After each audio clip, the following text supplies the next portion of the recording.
के मारे गोरी सूरत ताते घरी घरी माया के मारे गोरी रे।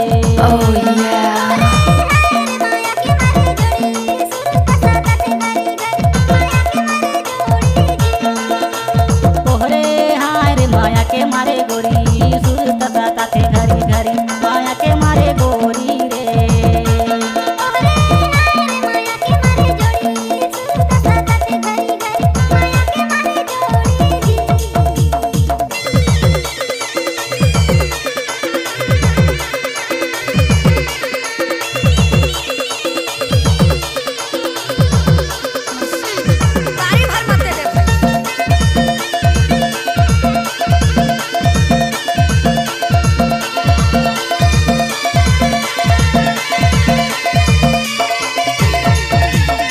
नहीं भावे संग सहेली घूमो गली गली जी माया के मारे गोरी सूरत ताते घरी घरी माया के मारे गोरी रे।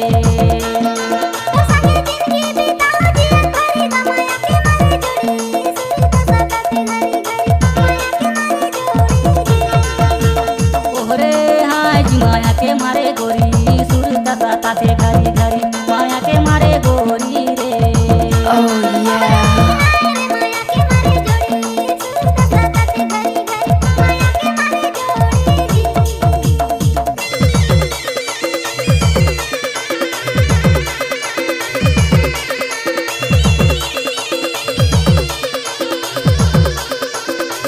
डीजे लक्ष्मण मरावी, ग्राम टिकिया स्कूल टोला वाले।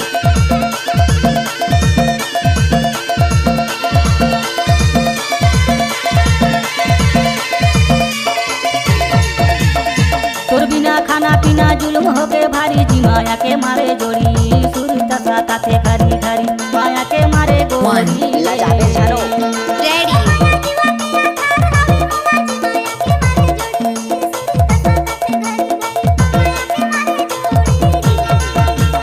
ओहरे हाय जी माया के मारे गोरी सूरत ताते घरी घरी माया के मारे गोरी रे।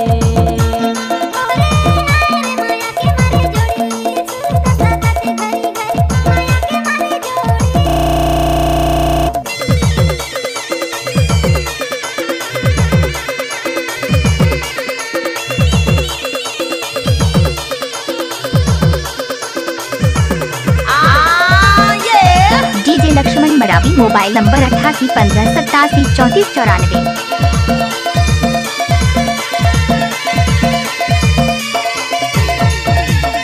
रतिया में सुतो ते कर सपना सताए जी माया के मारे गोरी सूरत ताते घरी घरी माया के मारे गोरी रे।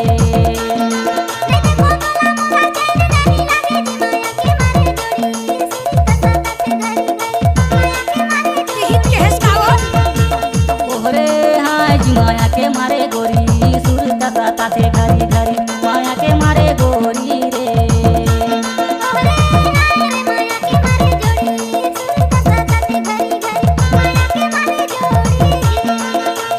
ओहरे हाय जी माया के मारे गोरी सूरत ताते घरी घरी माया के मारे गोरी रे।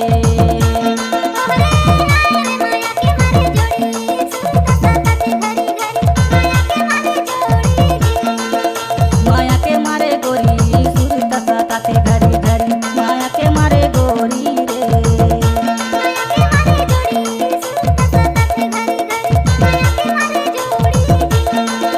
माया के मारे गोरी सूरत ताते घरी घरी माया के मारे गोरी रे।